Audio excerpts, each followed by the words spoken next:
இந்த வார சிறகடிக்க ஆசை மண்டே எபிசோட்ல என்ன நடந்துச்சுன்னு பார்ப்போம். மனோஜ் அதிகமாக குடிச்சிட்டு கீழே வந்து கலாட்டா பண்ணிட்டு இருக்காரு. ரோகிணி மனோஜை அடிச்சு வான்னு கூட்டிட்டு போறாங்க. ஸ்ருதி ரவி கிட்ட நீயாச்சும் ஒழுங்கா வந்தியே வான்னு கூட்டிட்டு போறாங்க. மீனா முத்து கிட்ட நீங்க எவ்வளவு குடிச்சிங்க அப்படின்னு கேக்குறாங்க. நான் எதுவும் குடிக்கலையே அப்படின்னு சொல்றாரு. இது நான் நம்பணுமா? சரி ஊதி காட்டுங்க அப்படின்னு கேக்குறாங்க மீனா. என்ன டிராஃபிக் போலீஸ் மாதிரி மடக்கி கேள்வி கேட்டுட்டு இருக்கன்னு கேக்குறாரு முத்து. ஊதுங்கன்னா ஊதுங்க அப்படின்னு சொல்றாங்க. உடனே முத்துவும் ஊதி காட்டுறாரு. ஆமா குடிக்கலையா ஏன்னு கேக்குறாங்க மீனா.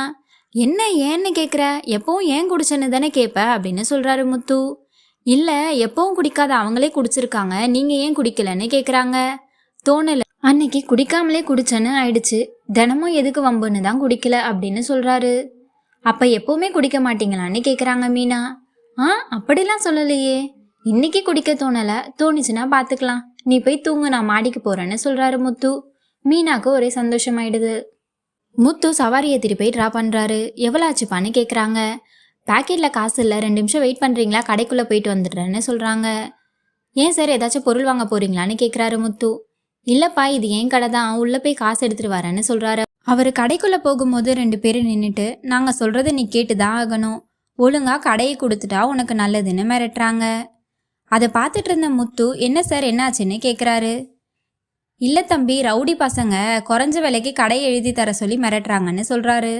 ஓ அந்த கூட்டமா நீங்கள்? எரும மாடு மாதிரி இருக்கீங்க, ஒரு வயசானவரை மிரட்டி கடையை வாங்க பார்க்குறீங்க, அசிங்கமா இல்லைன்னு கேட்குறாரு முத்து. அதை கேட்க நீ யாருன்னு கேட்குறாங்க. தப்பு நடந்தா யாருனாலும் கேட்கலாம் அப்படின்னு சொல்கிறாரு முத்து. உடனே முத்துவை அடிக்க வராங்க. முத்து திரும்பி அவங்கள அடித்து விரட்டி விட்டுடுறாரு. உள்ள வாப்பான்னு கூட்டிகிட்டு போகிறாரு. சார் இவங்கள பற்றி போலீஸில் சொல்ல வேண்டியதானே சார்னு கேட்குறாரு முத்து. அரசியல் செல்வாக்கு இருக்குன்னு மிரட்டுறாங்கப்பா, இந்த தொல்லையெல்லாம் வேண்டான்னு தான் ஊரை விட்டே போயிடலான்னு இருக்குன்னு சொல்கிறாரு. இவங்களுக்கு பயந்தெல்லாம் ஊரை விட்டு போகாதீங்க சார்னு சொல்கிறாரு முத்து. இல்லைப்பா என் பையன் அமெரிக்காவில் போய் செட்டில் ஆயிட்டான், என்னையும் கூப்பிட்டுட்டே இருக்கான், நான் சொந்த ஊரை விட்டு போக மனசு இல்லாமல் இருக்கேன், வயசான காலத்தில் பையனோடையும் பேர பசங்களோடையும் இருக்கலான்னு தோணுது, அதான் கடையை விற்கலான்னு சில பேர்கிட்ட சொல்லி வச்சுருக்கேன், அதை தெரிஞ்சுக்கிட்டே இந்த ரவுடி பசங்க குறைஞ்ச விலைக்கு கேட்டு என்ன மிரட்டுறாங்கன்னு சொல்கிறாரு. முன்னேறணும்னு துடிக்கிற மாதிரி ஆளுங்க கிட்ட ஒப்படைக்கணும்னு நினைக்கிறேன், இந்த ஏரியாவில் இந்த கடையை ஒரு அடையாளமாக உருவாக்கியிருக்கேன், அது தொடரணும்னு ஆசைப்படுறேன்னு சொல்கிறாரு. முத்து யோசிச்சுட்டு இந்த கடையை என்ன விலைக்கு சார் தரலான்னு இருக்கீங்கன்னு கேட்குறாரு. ஏன்பா நீ வாங்க போறியான்னு கேட்குறாங்க. இல்லை சார் எங்கள் அண்ணன் பிஸ்னஸ் ஸ்டார்ட் பண்ணணுன்னு இருக்கான், நிறைய படிச்சிருக்கான், அவனுக்கு இது சரியாக இருக்கும்னு தோணுதுன்னு சொல்கிறாரு. யாருன்னே தெரியாமல் எனக்கு உதவி பண்ண வந்த, உனக்காக விலை முன்ன பின்ன ஆனாலும் தரேன்ப்பா, ஆனால் நல்லா பார்த்துக்கிட்டா போதும்னு சொல்கிறாங்க. விஜயா எல்லாரையும் சாப்பிட வாங்கன்னு கூப்பிடுறாங்க. ஏம்மா இப்படி கத்திட்டு இருக்கீங்க, பொறுமையாக கூப்பிட மாட்டீங்களான்னு கேட்குறாரு மனோஜ். ஏம்மா என்னாச்சு இவனுக்கு அப்படின்னு கேட்குறாங்க ரோகிணி கிட்ட. இல்லை ஆண்டி ஏதோ தலைவலிக்குதுன்னு சொல்லிட்டு இருக்காருன்னு சொல்கிறாங்க. தலைவலிக்குதா ஏன்னு கேட்குறாங்க. இல்லைம்மா நேற்று நைட்டு ஃபுல்லாக என்ன பிஸ்னஸ் பண்ணலான்னு யோசிச்சுட்டு இருந்தோம்ல, யோசிச்சு தலைவலி வந்துருச்சுன்னு சொல்கிறாரு மனோஜ். ஸ்ருதி வந்து இங்கே இவனுக்கும் தலைவலிக்குதா அங்கிள்னு சொல்கிறாங்க.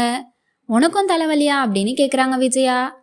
ஆமாம்மா நானும் கூட சேர்ந்து யோசிச்சேன்ல, அதான் தலைவலிக்குதுன்னு சொல்கிறாரு.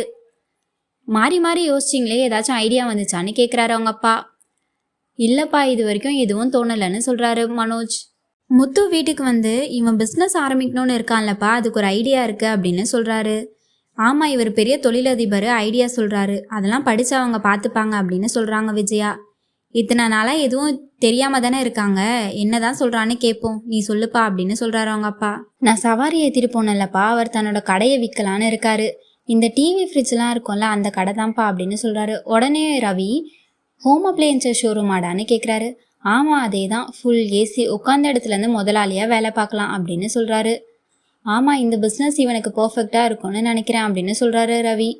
அவருக்கு நான் உதவி பண்ணதால் விலையை கூட பார்த்து பேசிக்கலான்னு சொல்லியிருக்காருப்பா, ஆனால் ஒன்று முன்னேறணும்னு துடிக்கிற ஆளுக்கிட்ட தான் தருவேன்னு சொன்னாருப்பா அப்படின்னு சொல்கிறாரு. நல்ல விஷயமா இருக்கே, இதை பற்றி நீ யோசிச்சா என்னன்னு கேட்குறாரு அவங்க அப்பா. அதெல்லாம் ஒன்றும் வேண்டாங்க, இவன் கொண்டு வந்தாலே ஏதாச்சும் வில்லங்கம் இருக்கும், எனக்கு ஏதோ சரியாக படலை அப்படின்னு சொல்கிறாங்க விஜயா. முத்து சொல்கிறது நல்ல ஐடியாவாக தான் இருக்குது, மனோஜுக்கும் ஏற்ற பிஸ்னஸ், அதை ஏன் யோசிக்க மாட்டேறேன், இவன் சொல்கிறதுல எப்பயும் குறை சொல்லிகிட்டே இருப்பியா அப்படின்னு கேட்குறாரு அவங்க அப்பா. விடுப்பா எனக்கு தெரிஞ்சதை நான் சொல்லிட்டேன், அதுக்கப்புறம் அவங்க இஷ்டம் அப்படின்னு சொல்கிறாரு முத்து. ஸ்ருதியும் ரவியும் ரோகிணி கிட்ட இது நல்ல ஐடியாவாக தான் தோணுது. இப்போ பெரிய பெரிய ஷோரூம் வச்சுருக்கவங்களாம் இந்த மாதிரி ஷாப்லேருந்து அவங்க லைஃப்பை ஸ்டார்ட் பண்ணவங்க தான்னு சொல்கிறாங்க. மனோஜ் உடனே ரோகிணி கிட்ட நீ என்ன சொல்கிற, எனக்கும் ஓகேன்னு தான் தோணுது அப்படின்னு கேட்குறாரு. உடனே விஜயா இவன் சொல்கிறதுலலாம் எனக்கு உடன்பாடு இல்லை, எதையும் யோசிச்சு செய்யுங்கன்னு சொல்கிறாங்க. நம்ம ஃபஸ்ட்டு ஷோரூமை போய் பார்த்துட்டு அப்புறம் டிசைட் பண்ணிக்கலான்னு சொல்கிறாங்க ரோகிணி. மீனா முத்துவை கூட்டிகிட்டு போயிட்டு எதுக்கு உங்களுக்கு இந்த தேவையில்லாத வேலை, எதுக்கு கடையெல்லாம் பார்த்து சொல்கிறீங்கன்னு கேட்குறாங்க. என்னது தேவையில்லாத வேலையா, ஏன் இப்படி சொல்கிறேன்னு கேட்குறாரு முத்து. உங்கள் அம்மா பேசுனதெல்லாம் கேட்டுட்டு தானே இருந்தீங்க அப்படின்னு சொல்கிறாங்க. அதுக்கு என்ன பண்ணுறது, தெரிஞ்சும் சொல்லாமலாம் இருக்க முடியும், இருந்தாலும் என் அண்ணனா போயிட்டான், இப்போ தான் அவனே முன்னேறணும்னு நினைக்கிறான், என்னால் முடிஞ்சது செய்கிறேன் அப்படின்னு சொல்கிறாரு முத்து. அது மட்டும்தான் காரணமா அப்படின்னு கேட்குறாங்க மீனா. அதுவும் ஒரு காரணம்தான். இவன் யாரையாச்சும் நம்பி பணத்தை கொடுத்து ஏமாந்துட்டான்னா அப்பா கொடுக்க வேண்டிய காசை யார் கொடுக்கறது அப்படின்னு கேட்குறாரு முத்து. ஓ இதுதான் காரணமா அப்படின்னு சொல்கிறாங்க மீனா. நீங்கள் சொல்கிறத கேட்க போகிறாங்களா என்ன, நீங்கள் நல்லது செய்கிறீங்கன்னு எனக்கு புரியுது, ஆனால் அவங்களுக்கு தெரிய மாட்டேங்குதே அப்படின்னு மீனா கேட்குறாங்க. அதுக்கு நான் என்ன பண்ணுறது, எனக்கு நல்லதுன்னு தோன்றதை நான் செஞ்சுட்டே தான் இருப்பேன் அப்படின்னு சொல்கிறாரு முத்து. இதில் ஏதாச்சும் பிரச்சனை வந்தாலும் உங்களை தான் காரணம் சொல்லுவாங்கன்னு சொல்கிறாங்க மீனா. குடும்பத்தோட எல்லாரும் கடையை பார்க்க போயிருக்காங்க. முத்து ஓனர்கிட்ட எல்லாரையும் அறிமுகப்படுத்தி வைக்கிறாரு. எல்லாரும் கடையை சுற்றி பார்த்துட்டு இருக்காங்க. சுற்றி பார்த்துட்டு இருக்கும் போது மனோஜ் ஓனர் சீட்டில் போய் உட்காந்து பார்க்குறாரு. அதை பார்த்த ரோகிணிக்கும் விஜயாக்கும் ரொம்ப சந்தோஷமாக இருக்குது. மனோஜ் கிட்ட வந்து கடையெல்லாம் பிடிச்சிருக்கா அப்படின்னு கேட்குறாரு. ஓகே தான் சார் அப்படின்னு சொல்கிறாரு மனோஜ். இந்த கடைக்குன்னு நல்ல பேர் இருக்குது, கஸ்டமர்ஸ் தானாக வருவாங்க, அதை நீங்கள் காப்பாற்றினா போதும். சரி மற்ற விஷயத்தை பற்றி பேசலாமான்னு சொல்லிட்டு மனோஜை கூட்டிகிட்டு போகிறாரு. சீரியல் அப்டேட்ஸ் தெரிஞ்சுக்க நம்ம சேனலை சப்ஸ்கிரைப் பண்ணிக்கோங்க.